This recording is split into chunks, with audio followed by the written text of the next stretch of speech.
2024 começou e hoje eu vou mostrar para vocês as minhas futuras leituras desse ano. Fiquem aí.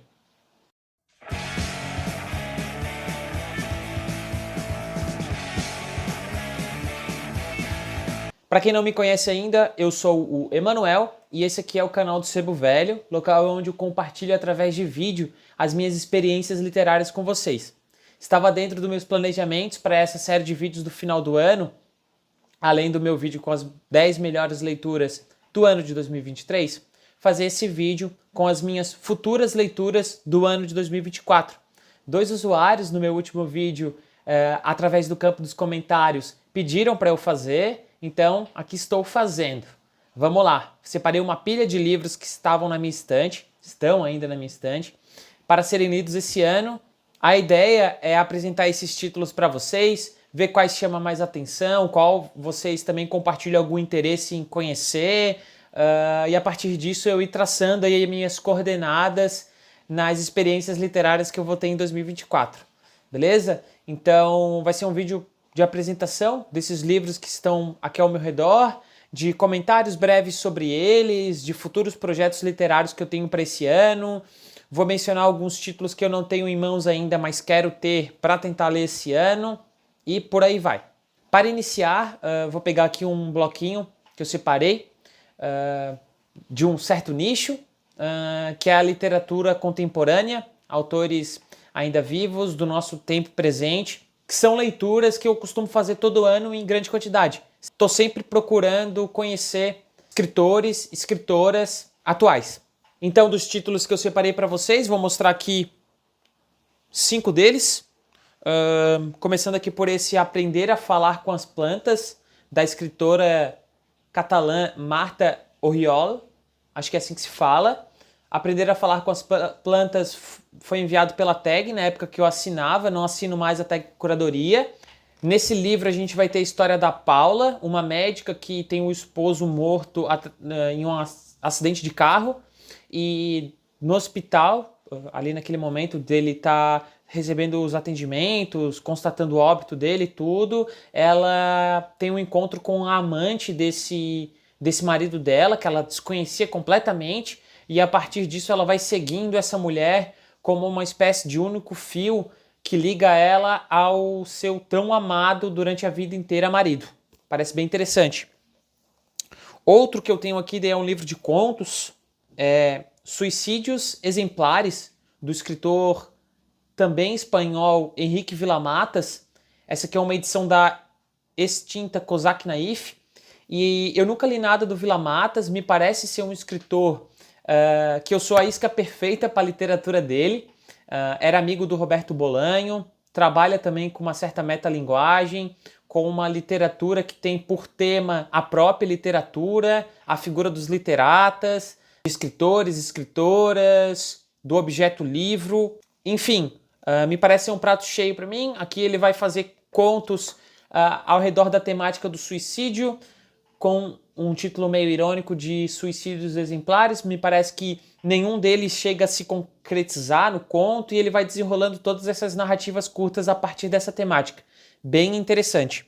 Um outro título que eu apresento aqui para esse primeiro bloco da literatura contemporânea é o Milton Ratum, com o seu livro Cinzas do Norte, talvez o mais premiado título dele, desse escritor manauara, que eu gosto muito. Estou bem curioso para ler. Me parece que a temática desse livro, nos tempos atuais, se tornou muito mais assim fácil dos leitores fazerem conexões com o que está rolando, que é o desmatamento, que é as questões de aquecimento global, desse capitalismo predatório. Me parece ser um livraço, tá? É um dos mais premiados dele, e também, se eu não me engano, até agora é o mais longo. Então estou muito curioso para fazer essa leitura esse ano. Dando andamento no bloquinho da literatura contemporânea, mais um brasileiro, Diário da Queda, de Michel Laube, também publicado pela Companhia das Letras, assim como o Ratum.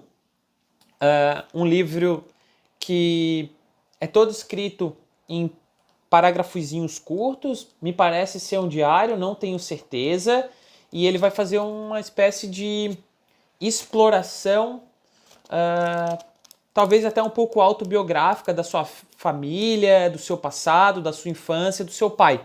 Me parece bem interessante, foi traduzido bastante lá fora. Para encerrar o bloquinho dos contemporâneos, eu trago aqui uma das minhas escritoras favoritas com o seu mais recente lançamento aqui no Brasil. A escritora argentina Mariana Enríquez e o seu livro Os Perigos de Fumar na Cama. Saiu aqui pela Intrínseca, com a tradução da Elisa Menezes. Foi a tradutora do Nossa Parte de Noite, um calhamaço que saiu da Mariana Enríquez aqui no Brasil, que eu li há algum tempo atrás. Enfim, nesse livro também de contos da Mariana Enríquez, vamos ter aí basicamente as lendas urbanas com crítica social que ela faz. Esses contos de terror, onde o terror vai se mesclar com questões políticas, sociais, temas que atravessam o nosso cotidiano, a nossa contemporaneidade, né? Esse horror contemporâneo, esse horror nos nossos tempos, tá? Bem interessante também. Então, pessoal, não sei se está ficando bom. É a minha primeira experiência com esse tipo de vídeo, de TBR, TubeRead, para ler, livros para 2024. Então, esse foi o meu bloquinho de literatura contemporânea. O outro que eu separei aqui é literatura nacional, clássicos brasileiros, para falar a verdade. Então, separei Dom Casmurro, do Machado, aqui no exemplar que o meu irmão leu. Então, separei aqui para ler no mesmo exemplar dele.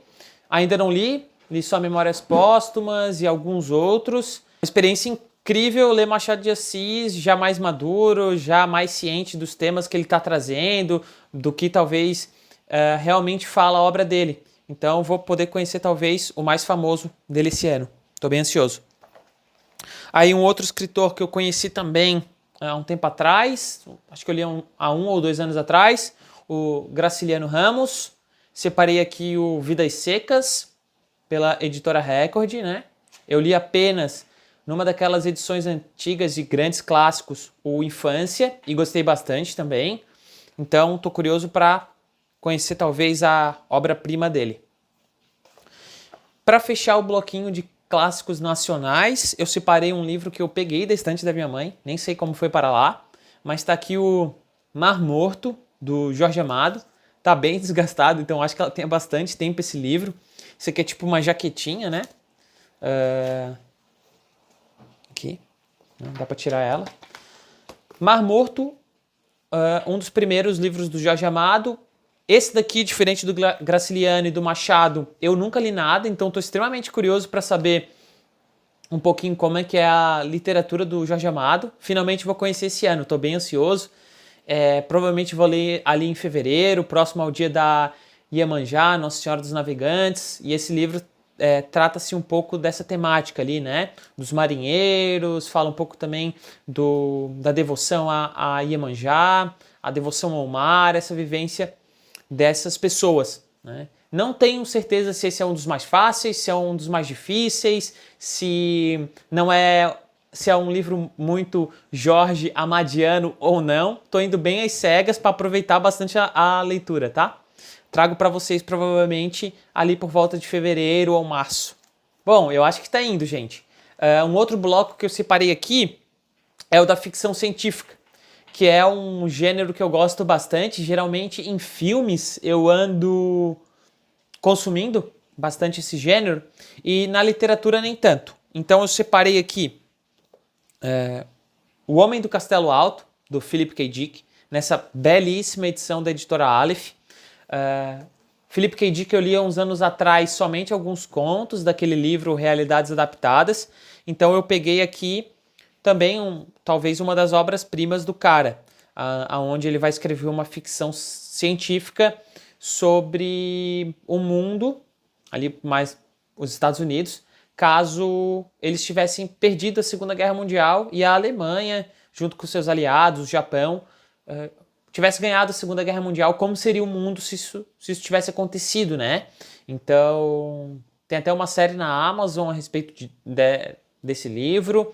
Parece ser muito interessante, estou bem curioso para pegar finalmente um romance do K. Dick. Só peguei os contos e achei sensacional. Aí, saindo de um cara um pouco mais contemporâneo, apesar de já ter falecido e ter sido talvez o pai da ficção científica moderna. Pode ser?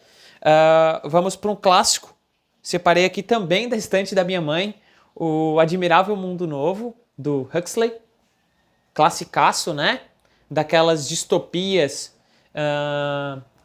Ele é uma da trindade das distopias, né? Ele, o do Orwell, né? 1984, e o Fahrenheit 451, do Bradbury, alguma coisa assim. Sei que eu li faz tempo, li há bastante tempo atrás esse. O do Orwell eu não li. Então tá aqui, Aldous Huxley, Admirável Mundo Novo. Romanção também, classicaço. Também teve adaptação, não sei se é boa ou ruim.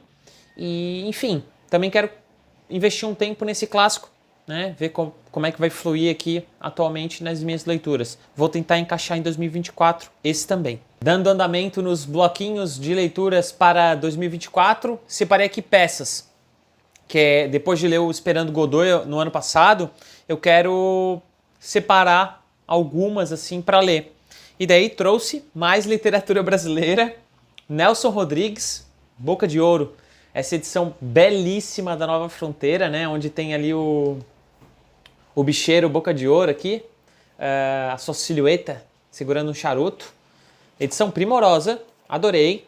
E, enfim, Boca de Ouro é um clássico nacional do Nelson Rodrigues, que é um dos escritores brasileiros mais famosos aí. Não li nada dele e estou extremamente curioso. Vai, enfim, contar a história de um bicheiro. E gosto muito dessa temática máfia, crime, submundo, essas figuras nacionais aí de bicheiro, esses caras que caminham pela mais da sociedade e são meio canastrões, assim, quase anti-heróis.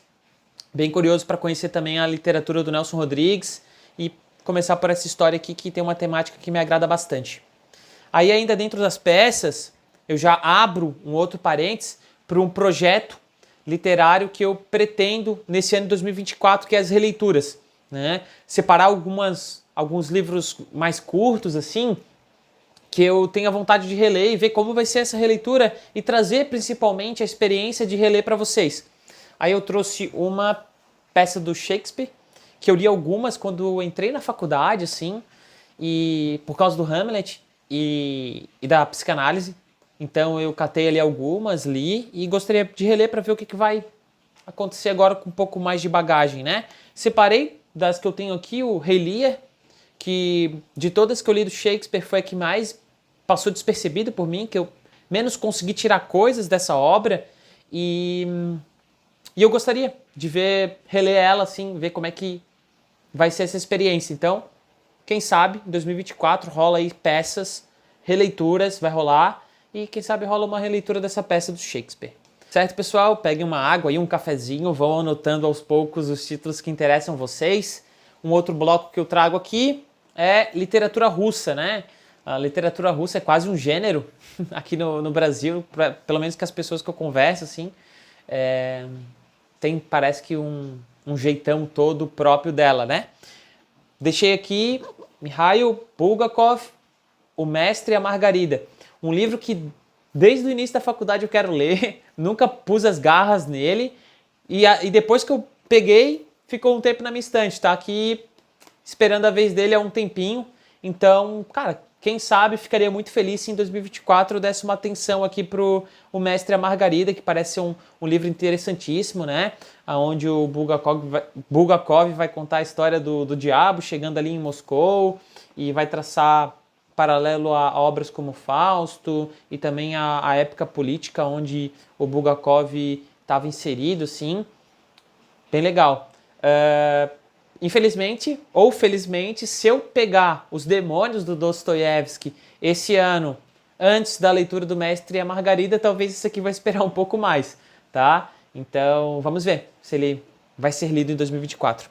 Certo, pessoal? Um outro bloco de leituras para 2024 que eu fiz é o de clássicos, daí de uma maneira geral, assim. Separei alguns, olhei para minha estante e vi, isso aqui são clássicos, vou trazer aqui para o vídeo. Então, tem um clássico bem curtinho aqui, um clássico Da literatura mexicana, não tão clássico assim, mas é um clássico contemporâneo, tá? Então é o Pedro Páramo, do Juan Rulfo, livrinho curtinho. Muita gente fala, eu gosto muito de literatura latina, de literatura de língua espanhola, quero conhecer mais. Então, o Pedro Páramo, do Juan Rulfo, vem aqui para representar um pouco desse meu projeto futuro que eu vou estar enveredando nesse ano, nos próximos anos, assim. Quero ler também outro autor que é o Carlos Fuentes, foi editor do Gabriel Garcia Marques. Quero ler mais Gabriel Garcia Marques também. Então, o Pedro Páramo vem para representar toda essa trupe, né? Quero ler mais Borges, quero ler mais Bioy. Bioy Casares eu nunca li, tá aí outro que eu quero ler. Enfim, o Pedro Páramo do Juan Rulfo tá aqui. Quem já leu, comenta. Dizem que é maravilhoso, todo mundo gosta muito. Aí, seguindo aí os classicões absolutos, né?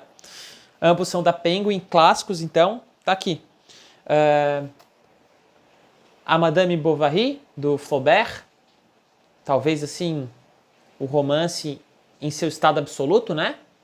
Elogiadíssimo. O Milton Ratum, que é um dos meus escritores favoritos brasileiros, gosta muito desse. Recomenda demais. E também recomendo o outro que eu trouxe aqui, que é o Mrs. Dalloway, da Virginia Woolf. Ambos eu não li. Não li nem a Woolf, nem o Flaubert. E com certeza esses daqui não escapam em 2024. Quero muito conhecer eles. Virginia Woolf aqui com o Mrs. Dalloway. Acho que vai primeiro, por ser um pouquinho mais curto, ser mais fácil de encaixar aí dentro do meu cronograma de leituras. Seguindo com os nossos bloquinhos por aqui, eu separei um chamado de literatura estrangeira underground. O que seria isso? Literatura estrangeira para além da língua espanhola, do francês, do alemão e do inglês, assim. Literatura estrangeira vinda de países mais do leste europeu, da África, Japão, mas não tem nenhum do Japão aqui na estante que eu queira ler, além do Haruki Murakami. Vamos lá. Nessa literatura estrangeira underground, eu separei aqui O Amor e Lixo, do Ivan Klima, um escritor da Tchecoslováquia, que escreveu essa obra enquanto o seu país vivia em um governo de regime totalitário, com muita censura, com muita repressão. E demorou muito para esse livro ser publicado. E o Ivan Klima vai escrever no Amor e Lixo uma espécie de autobiografia, uma vez que o personagem também é um escritor. É um personagem que também trabalha no serviço de retirada de lixo do país dele e tal. Também vive num regime totalitário, opressivo e com muita censura. E vai então contar a história desse escritor vivendo nesse país sobre esse estado político, assim, e esse escritor, assim, às avessas, se entendendo aí com o ensaio que ele quer fazer sobre o Kafka. Nessa edição primorosa da Carambaia, que eu comprei por apenas R$20 no Sebo Ivete, aqui em Florianópolis, um grande achado. Nessa edição também tem uma entrevista com o Philip Roth, escritor americano que eu gosto muito.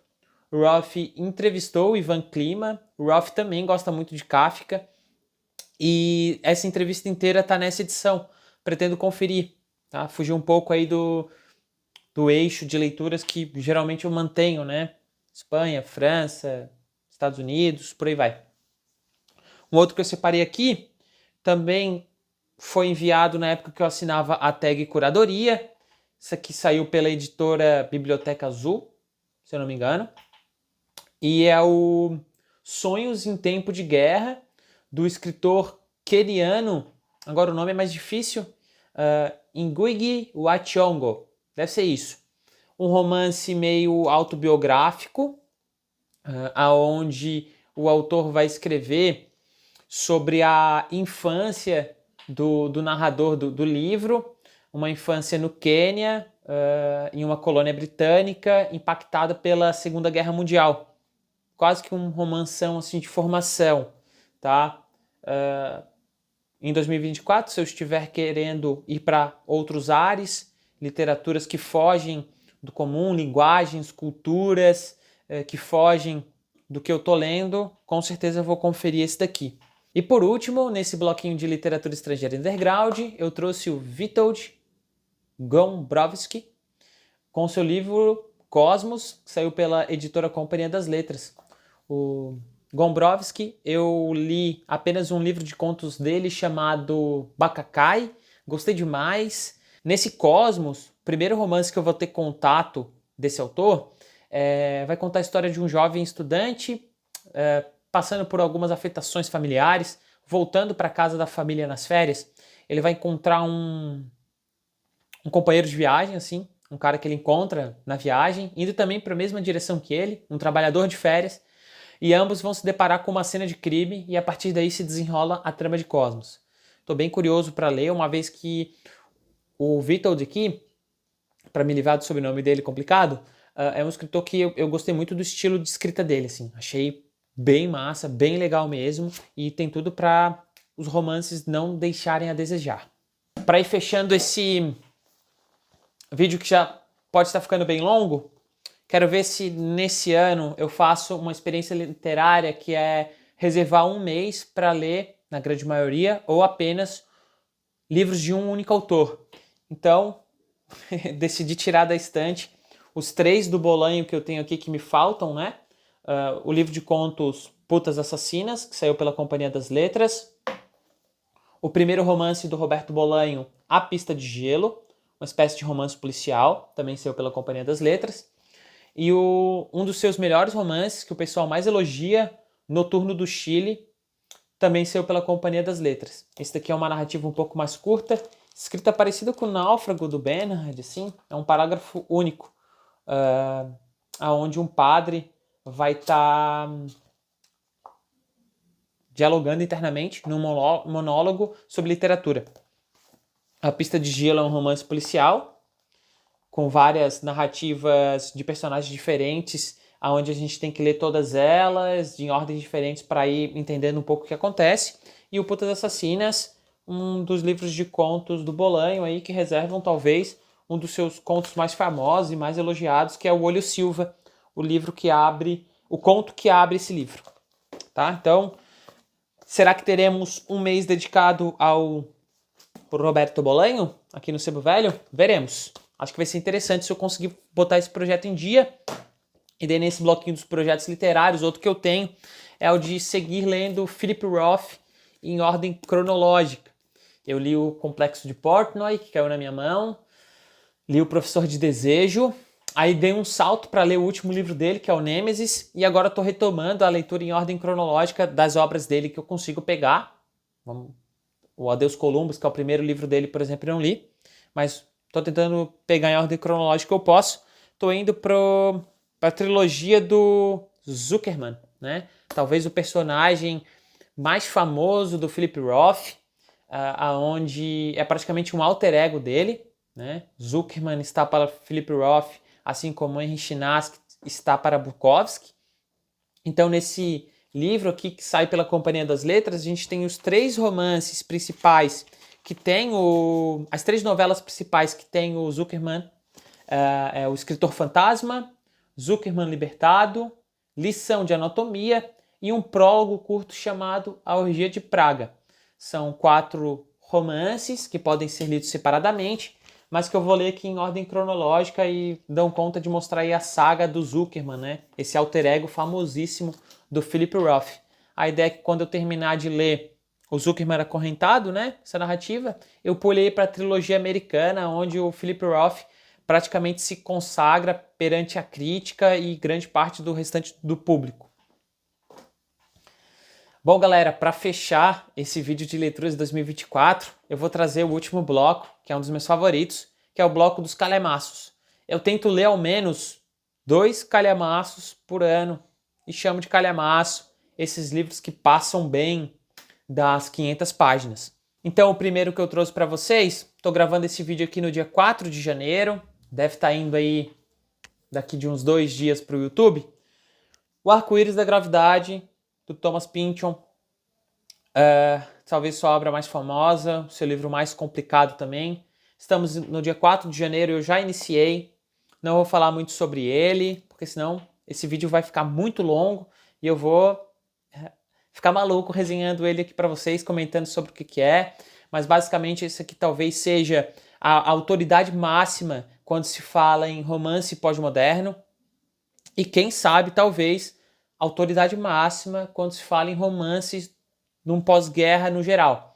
Vai se passar na Segunda Guerra Mundial e vai ter como trama os foguetes V2 que estão sendo arremessados, atirados na Inglaterra, e uma série de personagens ali que está tentando entender o padrão de lançamento desses foguetes, se existe algum padrão para eles estarem atingindo a Inglaterra. Tem mais de 400 personagens aqui, muito humor, muitas reflexões também científicas, filosóficas, um prato cheio para quem gosta desse tipo de literatura tipo eu. Se sobrar fôlego de calhamaço para esse ano, eu pretendo tirar esse daqui que eu achei muito interessante quando eu conheci, As Incríveis Aventuras de Cavalier Clay, do Michael Chabon.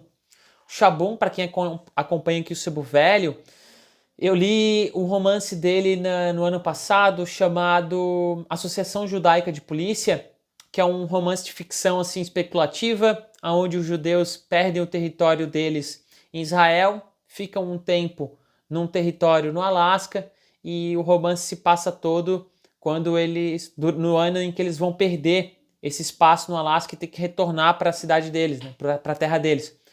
Nesse daqui, escrito antes, As Aventuras de Cavalier e Clay, o Michael Chabon vai contar a história de dois amigos, quase também uma espécie de romance de formação, vai contar eles jovens até a mais tardia idade deles. Dois amigos que criam uma história de quadrinhos, né, desse personagem que está aqui na capa, e vai mostrar os bastidores dessa criação desse quadrinho, né? Acho que um é desenhista e o outro é roteirista.